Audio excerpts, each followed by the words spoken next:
His Lordship Godfrey Igwebike Ona is the Bishop of the Catholic Diocese of Nsukka. He is Professor Emeritus of Philosophy and former Vice Rector of the Pontifical Urbaniana University in Rome. Professor Ona received his doctorate degree, do I need to tell you, summa cum laude, in philosophy in 1992, and was immediately appointed to teach in his alma mater, the Pontifical Urbaniana University. And he rose quickly and became a professor of philosophy. His areas of interest are philosophical anthropology. That is his central focus. That is the area he took over from the famous Professor Mondin at the Urbaniana University. Those of you who studied philosophy and studied philosophical anthropology may have, if not must have, used the books of Mondin. He took over directly from him at the University of Urbaniana University in Rome. He also got into the area of philosophy of religion and African philosophy. These have led him also to work in the area of comparative philosophy. He makes a critical link between philosophical discourses and current challenges concerning Africa and the wider world. He has published a series of books and articles in renowned presses and international journals. His lecture tours as an invited speaker have taken him to all the continents of the world, including Oceania. Bishop Ona is currently the Pro-Chancellor and the Chairman Governing Council of the Enugu State University of Science and Technology, ESUT, and also Veritas University, Abuja, Catholic University of Nigeria. In his ministry as a bishop, I don't know if I need to tell you this, you already know it, that he has been very outspoken in denouncing all forms of discrimination, especially caste-based discrimination, as well as in his defense of human rights and good governance in the country, in Nigeria. He did not begin today. He started wrestling with all these situations already as a young man at the Bigard Memorial Seminary here when he was editor of the Touch magazine. There are two people here who know him very well, and I'm not going to tell you who they are. Oh, we are even more than two. Well, if you want to find more about him, you can ask Professor Paulinus Odozo or Father Dr. Joseph Atwankwo, who joined us a few minutes ago. Thank you, Professor Bishop Ona, and the floor is yours. Thank you very much. My dear friends, those who know me know that I'm allergic to protocol. Nigerians will spend 15 minutes on protocol and say standing on the existing protocol. First of all, I want to make a remark of admiration and congratulations to Archbishop Fortunatus Nwachukwu. I don't know how many people here who know that his Igbo name is Osinigbo. His father was a classroom teacher like mine. And since I think one of the Irish missionaries was either Mr. English or Mr. Ireland, his father decided to name his first son Osinigbo, or one of his sons Osinigbo. I want to congratulate Fortune and thank him for his courage in taking on these issues. The Second Aquaviva Conference comes after the first one that was even more thorny. This one is the topic all of us are discussing now, because very often as Christians and Catholics, we may feel it doesn't touch us immediately. But Fortune organized the first Aquaviva Conference in the peak of the Ahira crisis. And the theme bordered on how to find a solution to that crisis. And I'm happy he's here with Archbishop Obinna. Both of them were personally wounded by that crisis and misunderstood and misrepresented on both sides of the divide. I can say this because as an insider, I know. So I thank you, Fortune, and I thank the Archbishop for this. Your Grace, Amarat, you have made my own, when somebody is not prepared for a paper, he will say, those who spoke before have covered much of the ground. So you have made my work easier. And I'm also happy that we are taking up this issue of the caste systems and discrimination in the society and in the church. But as an introductory remark, I have a problem. Well, I thank others for making it to this place from Notre Dame. I know how difficult it is to obtain these permissions to be here. Even when you are in charge, you still need some permission of some other person who oversees what you do. So thank you for coming. I don't know how other people got their topics, but I guess the Archbishop chose his. Otherwise, nobody would have given you confiliation and refiliation, because those are your terms. My own term was given to me, imposed, so to speak, and I'm not comfortable with it. But it is not my habit to change any theme that has been given in conferences, because I then challenge myself to find out what the organizer wants me to research on and present the result of my research. Otherwise, you would lazily, and that is what many of us who are international speakers do, recycle your old ideas, and those who haven't heard you before will think you are saying something new. In this case, I was given the topic, speech as vehicle of ethnic prejudice and discrimination in the church and society. The example of the caste systems. Very specific. Now, without consulting the organizers, I modified it. Because the way it is framed, it takes it for granted that speech is necessarily a vehicle of prejudice and discrimination, and then of ethnic prejudice and discrimination. Now, I have tried to modify my theme to read speech as a possible, not necessary, a possible vehicle, and I've excluded ethnic. A possible vehicle of prejudice and discrimination in the church and society, and the example of the caste system. Now, asking me to talk about speech and the caste system, there are a few things I don't want to take for granted, given my audience. The first is the context in which the caste system is a problem. That context had been broached by other speakers, but my own special area compels me to explore that context a little further, and that is the context of culture. Because the caste system is embedded within our culture. And since I'll be talking about the Igbo culture, I don't feel the obligation to talk about ethnic prejudice, because I'll be talking of the prejudice within the same ethnic group. That does not mean that speech can't become a vehicle of ethnic prejudice. And I may give a few examples before I end. And so that culture is the first thing I'll pay a little attention to as an explanation of the context of the caste system. And within the context of examining culture, I will underline that among the elements of culture and the important dimensions of culture, you have language. You can't talk of culture without a language, because language is a vehicle of culture as well as an element of culture.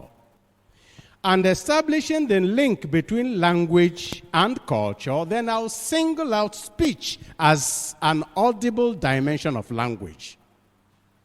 And having singled out speech as an audible dimension of language, then I will, thanks to God, Igwe the Obi of Onitsha has done the job of exploring the Osu caste and Ohu caste system in the paper in the morning, along also with His Grace Amarachi Obinna, His Grace Archbishop Obinna.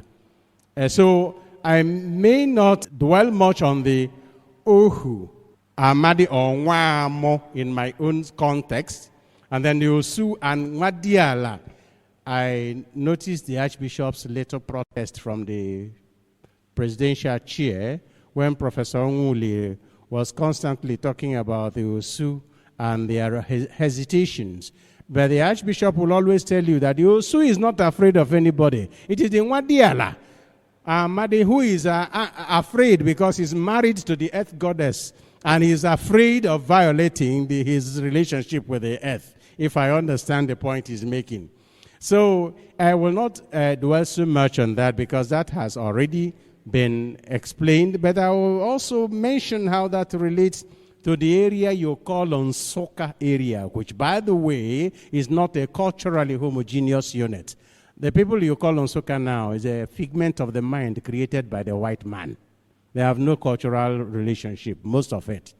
Then, by way, towards the end, I will mention also the speech, how speech could be at the service of discrimination in the caste system et al. Not just the caste system, but other systems. And finally, as a way of conclusion, I will make some remarks about the role of speech in evangelization and in an evangelized culture. Now, first of all, language. Culture. I won't bother you with definitions. That is our area as students of philosophy, but I will not bother you. Also because philosophers don't agree on what culture is. There are more than 150 different definitions of culture. But then, I want to point out that nature is given. Whether you believe in the existence of God or you don't, you will accept that there is something that is given, which you can do nothing about. And that nature, however, for the human being, constantly involves some response to the challenges it presents. Nature constantly challenges the human being, and the human being's response to the challenges of nature is what we collectively call culture. And in many languages of Europe, the same word is used for culture and education. Because an educated man is a cultivated man in the sense of a person who has constantly responded to the challenges of culture to the point of acquiring certain stability. Now, as man's or human beings' response to the given in nature, culture has two dimensions. One dimension is the human being himself, the subject, the cultural subject. The human being is a cultural subject in the sense that he responds freely to nature and thereby transforms nature into something artificial. Culture is artificial because it is the product of man's own engagement. This podium I'm standing on is not natural. It was created by a human being from a tree, which is natural, for instance. And then the objective level, the subjective level of culture is that personal, internal transformation of the individual in an attempt to respond to the challenges of nature. But this personal, internal response also has objective results. Because each time the human being responds to nature, something different from what nature originally presented emerges. And that is the objective dimension of culture. So long as the individual is concerned, culture, the subjective dimension of culture is personal to him. But once the product of that transformation has become public, it then becomes possible for him to share it with other people with whom he shares the same space. And that becomes the external dimension of culture, which ordinarily is what we call culture in the sense of the shared worldview, shared symbols, shared institutions, and shared values of people in a given society. And that is why you can talk of Igbo culture, Yoruba culture, British culture, and so on and so forth. Because in that sense, it is shared. What is natural to all of us is hunger.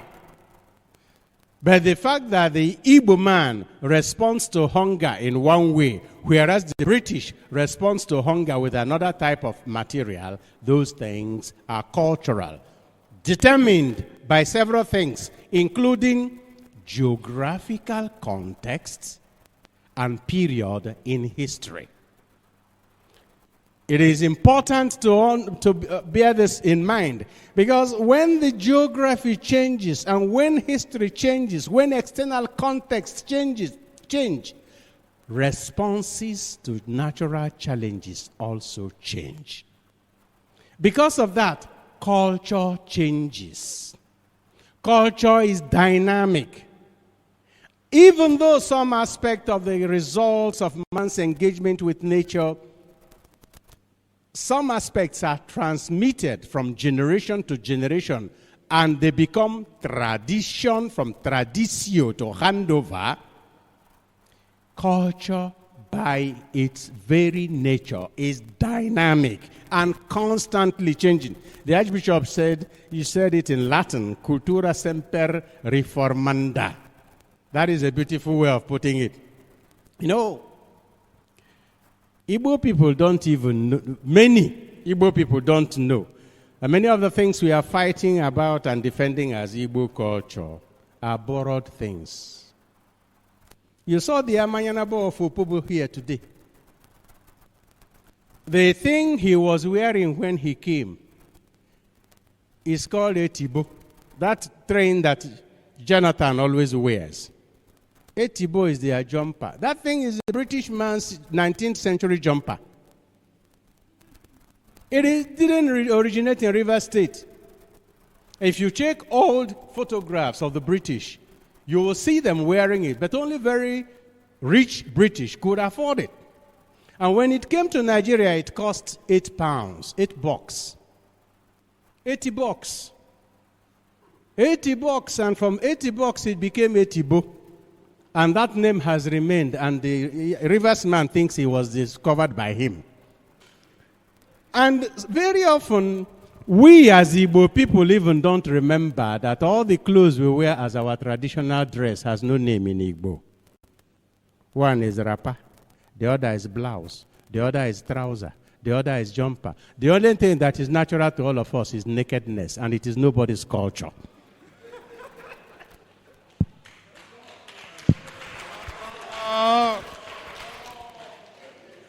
And because culture is constantly dynamic, for instance, we keep borrowing concepts that are strange to our people, and we think that we are still using the same terms. Something that is very problematic in Nsukka area and also in Enugu area and so many parts of Igbo land is Mau, Mo, or Ma. And we have the funny habit of calling Ma or Mong masquerade. Pick up your dictionary, online or physical, and look up masquerade. There are two fundamental concepts in a masquerade. One, it is a human being. Two, he is covered in order to deceive or to entertain. Is a man meant to deceive or entertain? We employ a British concept into an Igbo reality, and I keep telling people that temporary presence, visible presence of some reality from the spirit world among the living, which we call Mo or Mang or Ma in Igbo land, has no equivalent in English. It doesn't exist in the English world. And we are fighting it as masquerade because we don't even know what it means for those for whom it is a religious symbol. And these things keep changing. They were introduced in Nsukka, for instance, as a means of religious colonialism by the Ata of Igala. The Ata of Igala, who came to the southern part of his kingdom when he was driven by the Jukun in the north. Oppressed by the Jukun, he moved southwards. And he did not find any kings to conquer and to enter into treaties with. The Amanyanabo of Opobo, the Obi of Onitsha, the Eze of Arochukwu, we have been told they were among the 7 only existing kings before the white men came, with whom the white men entered treaties. He is called a treaty king. They entered treaties, and by entering treaties with them, they conquered their areas and ruled them by indirect rule. But when they came to other parts where there were no treaties, what did they do?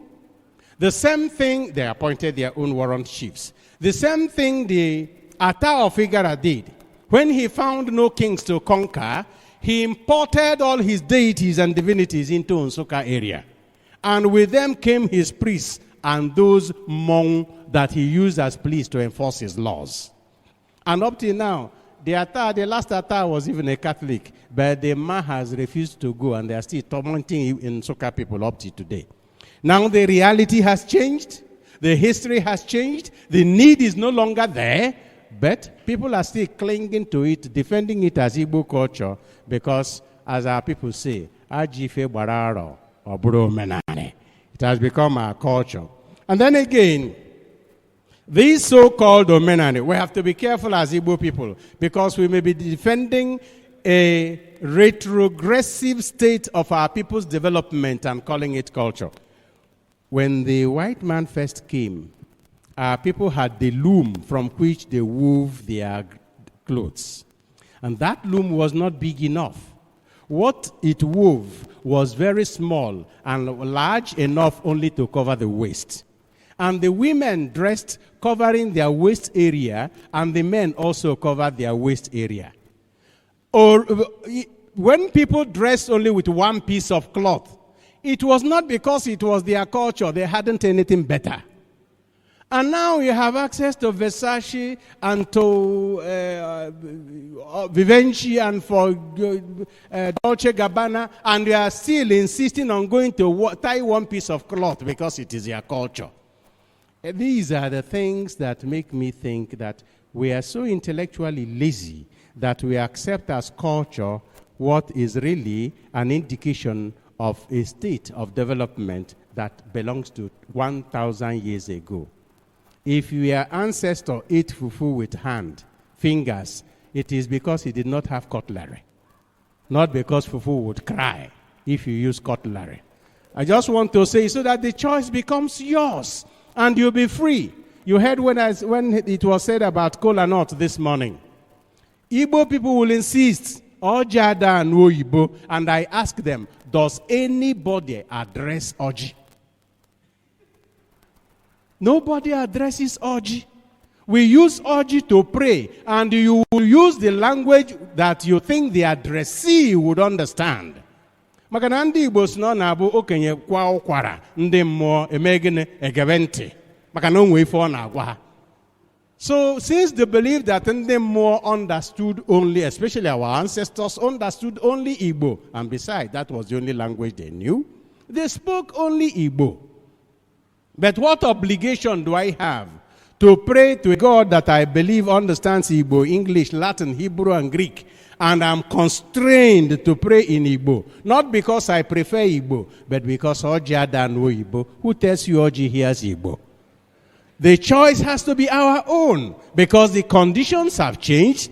And finally, I will make this example as another thing that we have. When we talk about the Igbo world view, the way we perceive the universe, when the Igbo man looks into a microscope, he sees the same thing that a German sees. But if he's looking at the world with naked eyes, he won't see what the German sees with a microscope. And there is no reason why the Igbo man must limit his worldview to what can be seen without a microscope or telescope, because those things are now available. If you think evil spirits and witches and wizards are a special reserve of Igbo culture, who brought those words into English language? They existed among them as well. So we must know that some of the things we are defending now have become indefensible. It was mentioned also the relationship between culture and religion, which makes Igbo culture more difficult to deal with because the religious dimension underlies whatever our people are saying or doing about it. Now, having said this about culture, the cultural world, which is no longer a natural world, is a symbolic world. It's only through the use of symbols that man can manage his world. For instance, if I mention the word water now, this sound that I have mentioned represents something in your consciousness that may or may not be present. And that is a reality, water. And as long as that reality is present in your consciousness, we can continue a discussion about water and even use water that is not there, because we have invented a symbol that makes present a reality that is not there. The cultural world is a symbolic world. And the greatest symbol or collection of symbols in the world of culture is language. Because language is a collection of symbols through which the human being either describes, communicates, or expresses. Language is the most prominent vehicle of culture, that is, of transmitting culture to another individual or even from one generation to another generation. Without language, you can't even think. Because there is no thought that you can have without a word that represents it. In fact, philosophers have been arguing which one comes first, language or thought. It is like the problem of which one comes first, egg or hen. If you say language, you say what was language expressing before thought? If you say thought, they will say what was thought thinking without a language? With what instrument was language being thought? So the relationship between language and thought is so deep that without language, you can't even begin to relate to the external world through the medium of symbols. And because language is a vehicle of culture, it is also a sign of the freedom of the human being, because it gives the human being the freedom of spirit to rearrange those symbols. The symbols are so rearranged that there is no compulsory relationship between the symbols and the reality. Example, aqua. That sound is a symbol. What does it mean? For the Igbo man, it means cloth. For the Italian, it means water. So there is no natural connection between the symbol and the object represented. And that gives the human being freedom to rearrange his world according to what he needs. For that reason, you even find English words that Nigerians have given other meanings. When a Nigerian tells you, I appreciate you, he's telling you, I thank you. The British will not understand that. And again, when he says, the man has been settled, no American will understand what he means. But every Nigerian knows. It is an English word, but it has its own meaning for Nigerians. That is the freedom of rearrangement of symbols within the context of culture. And when you come to language, then, as a vehicle of culture, without language, there can be no homogeneous cultural group. People who don't share the same language can't share the same culture, even though people may share the same language without sharing the same culture. And language here can be language in the sense of the capacity of a human being to express and communicate, but also in the sense of tongue, like Igbo, English, and then Hausa. And when you come to the context of language, speech is very important because it is the most audible form of language.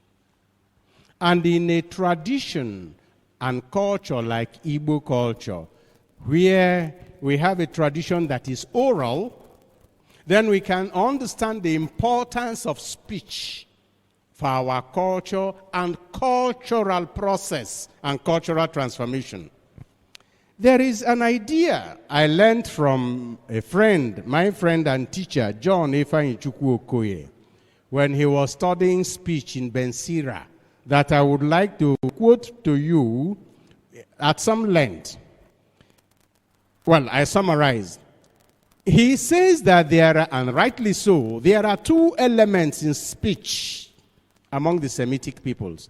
And in many ways, the Igbo culture resembles Semitic culture, but I won't go into that. The two elements in speech, one is the dianoetic, and the other is the dynamic.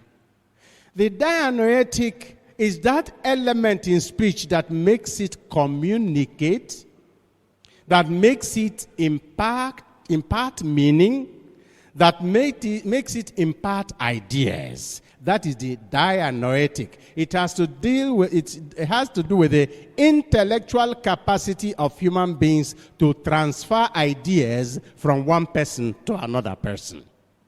The second element that is very important, especially for the assignment I have been given, is the dynamic. The dynamic element in speech is that makes speech creative, recreative, and formative. Speech for the Jews creates and reshapes reality. And the example he gives is divine speech.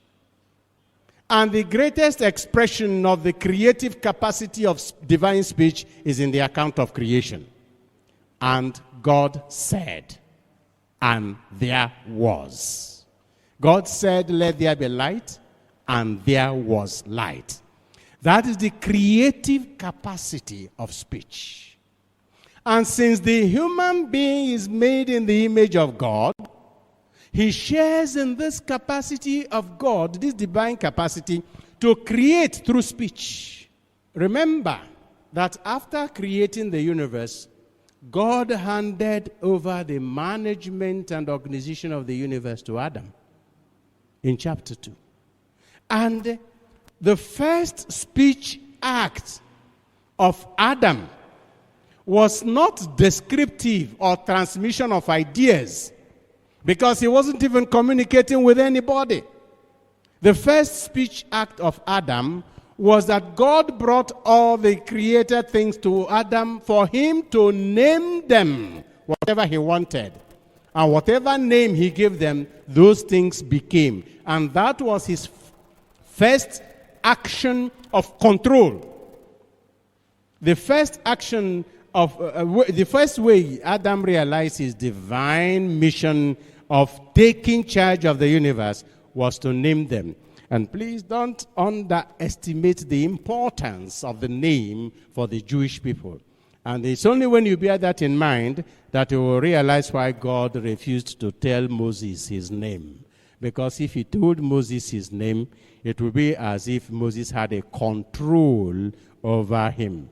And the same dynamic or creative element in human speech is seen in prayer, blessings, and curses.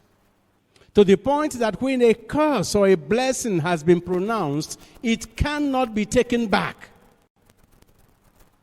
Because the power of the speaker is behind those words. And that power affects the person who receives the word or the speech. So, within that context then, we will eventually see how speech is not indifferent in the discourse about discrimination, especially in our context of oral tradition. The Ohu, and some people say Amadi. In my area, it is Nwaamo. Ohu and Nwaamo. If you'd analyze it, Ohu is somebody who has been bought or captured or his descendants, onye nwenwe, like chattel. But then Nwaamo bụ Nwaamụrụ, a person to whom somebody gave birth. And because of that, there is a sharp distinction between the Ohu and the Nwaamo, and there are various things in speech and action to show this sharp distinction. And of course, we have all seen the prejudices and discriminations against them, the rights they are deprived of. But one thing is important that I want us to bear in mind. In my own community, the Ohus, we don't have Osu. The Ohu are the custodians of the most dangerous war charms. Because they were those whose lives were dispensable. And of course, the closest our society has of Osu is the group of women called Egbare, which resembles what Chief Nyanwodo was saying this morning about those dedicated to the gods. I will conclude with that in a few minutes. Now, how does speech become a vehicle of discrimination? Listen to this from the Bible. Abram's wife, Sarai, had borne him no children. She had, however, an Egyptian maidservant named Hagar. Sarai said to Abram, listen attentively, "The Lord has kept me from bearing children. Have intercourse then with my maid. Perhaps I shall have sons through her." That speech changed Abram. That speech, Abram, have intercourse with a maid and bear a child. A short while, this is Genesis chapter 16, verses 1 to 2. A short while later, 5 chapters later, Abram has had a covenant with God and had become Abraham.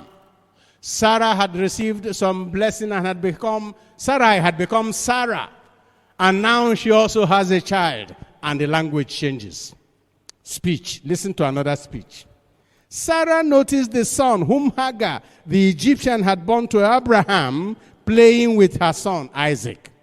So she demanded of Abraham, "Drive out that slave." No longer maid. "Drive out that slave and her son," no longer my son. "Perhaps God could give me sons through her."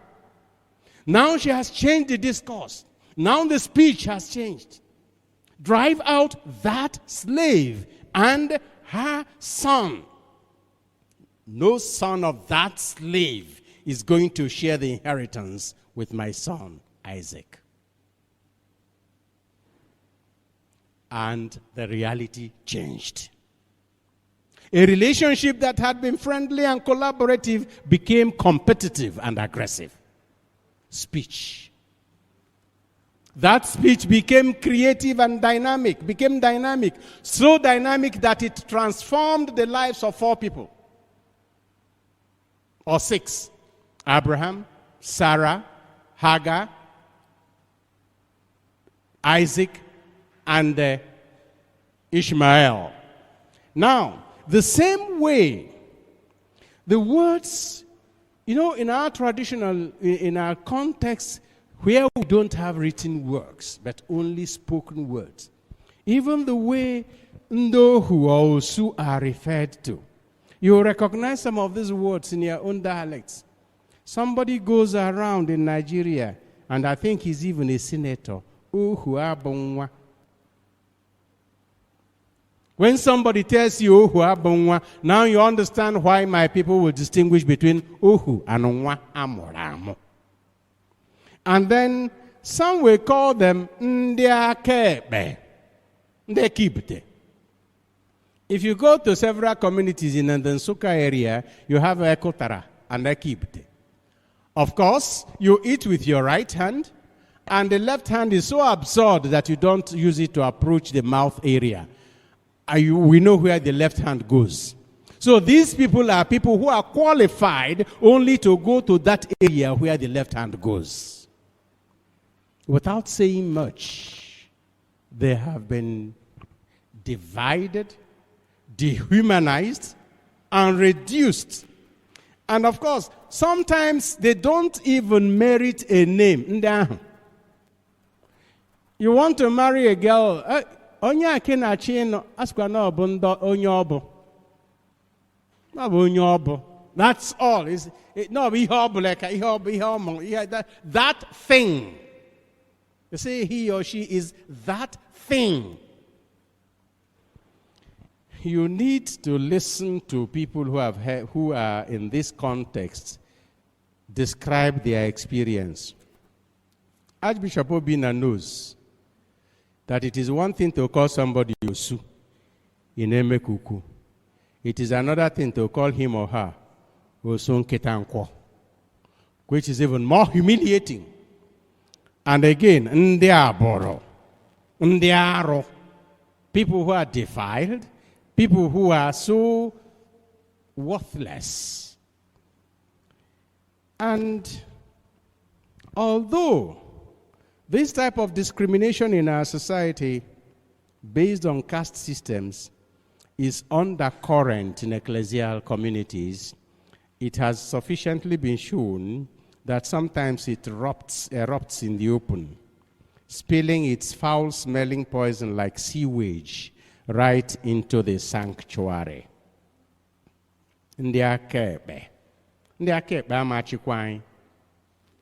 Those of the left will not rule over us. And you have such discriminative speech referring not just to Ohu, Osu, Amadi, Nwadiala, and so on, but even to groups. We are all familiar with the famous statement in Imo State.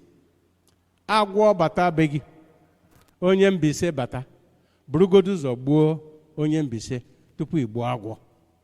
And here among all Igbo, some of us from Nsukka are wondering where we will go when you people get Biafra. Because Nwa Nsukka is not regarded as an Igbo man. And Nwa Awa is also not regarded as a person of the same dignity among some people in Igbo land. Now, these speeches and discriminations among us are as painful as the use of white or black to describe skin colors. By the way, Fortune, you know my argument. I have never seen any man this color. And yet they are called white.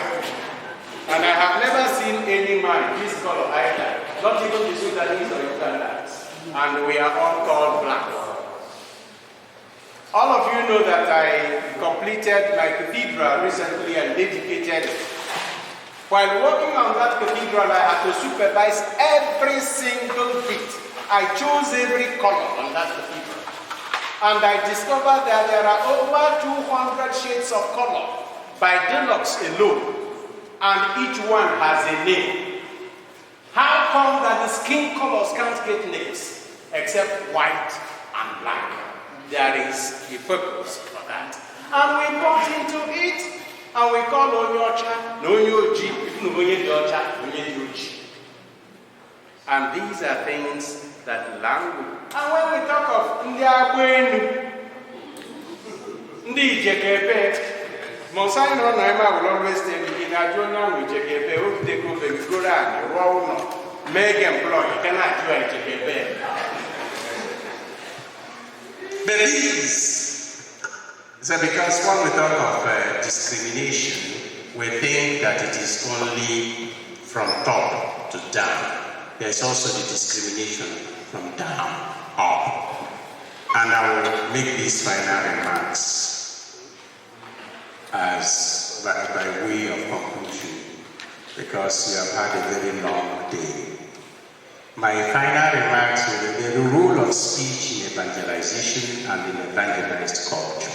Now, I started by saying speech does not necessarily have to be an instrument or a vehicle of discrimination. It can also be, and has often been, a vehicle of the good news, of liberation, of unity. And for a culture that has received the gospel and the values of the gospel, we have to begin now to measure the progress of Christianity in our area, no longer just by counting the numbers and examining the structures, whether physical structures or organizational structures, dioceses, parishes, religious congregations. Those things are important, but they are not sufficient measures for progress of the church and the evangelizing mission of the church. We need to ask ourselves how much Christian values have transformed our cultural values, or how much Christian values have been assumed as cultural values. Because it is only then that we can know how Christian our people have become. It is true that caste, like race, is a social construct. There is no scientific basis for race or for caste. But it is nonetheless itself the basis of painful practices that affect the lives of millions of people throughout the world. Whether one agrees with William E. B. Du Bois that there are indeed grounds for the classification of people into different races, or with Kwame Anthony Appiah, who argues that race is only an illusion, nobody doubts that racism,